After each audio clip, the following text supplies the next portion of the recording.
Chacun connaît au moment de l'entretien un minimum de stress. Quel que soit son âge, quel que soit son niveau d'expérience, quelles que soient ses expériences passées en termes d'entretien, on a tous du stress et c'est tout à fait normal. Ce stress, ça peut même être un moteur pour être beaucoup plus performant lors de l'entretien. Mais il peut aussi être paralysant et l'idée est de voir comment faire pour diminuer ce stress et pour être le plus à l'aise possible pour vaincre sa timidité.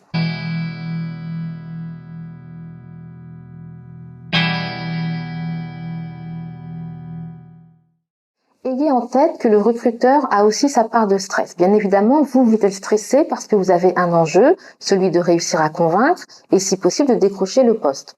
Mais le recruteur doit aussi rendre des comptes. Il doit rendre des comptes à l'opérationnel pour lequel il recrute et rien n'est plus difficile que de réussir à découvrir la personnalité de quelqu'un, vérifier les compétences de quelqu'un en 2 ou 3 entretiens. Il n'y a rien de plus frustrant pour un recruteur que de passer à côté du bon candidat. Donc lui aussi a un stress, les enjeux sont différents par rapport aux vôtres, mais il a aussi un stress. Quelques solutions simples et efficaces pour réussir à vaincre sa timidité.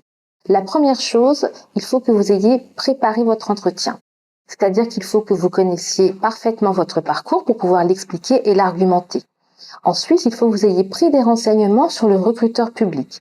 Quels renseignements vous pouvez prendre? Vous pouvez chercher les données chiffrées, vous pouvez chercher les projets qui sont en cours et bien évidemment être au courant de l'actualité de la structure publique qui va vous recruter. Où trouver ces informations utiles et pertinentes? Vous pouvez déjà consulter le site internet institutionnel de la structure, ça c'est la première chose. Vous pouvez effectivement essayer de récupérer des informations sur le profil employeur du réseau social, ou LinkedIn, ou Viadeo, ou Facebook. Quelques actualités aussi sur Twitter. Et vous pouvez aller à la rencontre du recruteur directement, notamment lors de salons spécialisés. Deuxième petite astuce pour vaincre votre timidité et être à l'aise pendant l'entretien, c'est d'arriver à l'entretien en étant en bonne forme physique. Inutile de réviser ce que vous avez à préparer et à présenter lors de votre entretien jusqu'à 2 heures du matin si vous avez un entretien à 9 heures. Il est préférable de privilégier un bon sommeil de façon à être en forme le jour de l'entretien. Plus vous serez en forme, plus vous réussirez à maîtriser votre respiration qui peut parfois être coupée quand on est stressé. Arrivez à l'heure à l'entretien et dans une tenue confortable. Il vaut mieux que vous preniez une petite marge pour être sûr d'être à l'heure, quitte à aller boire un petit café juste en face, et puis arriver dans une tenue dans laquelle vous vous sentez à l'aise. Rien de plus désagréable que de venir juste d'acheter une tenue et d'être très mal à l'aise. Le recruteur va le sentir et ne saura pas pourquoi vous êtes mal à l'aise. Il va croire peut-être que vous n'êtes pas intéressé par le poste et ce serait dommage. Donc pas la peine d'être trop apprêté, il vaut mieux arriver comme vous êtes réellement, dans une tenue dans laquelle vous êtes le mieux possible. Dernière chose pour vaincre votre timidité et être de plus en plus à l'aise pendant les entretiens, essayez d'être auto-bienveillant envers vous-même et relativiser les situations. Vous pouvez rater une question et ne pas rater un entretien.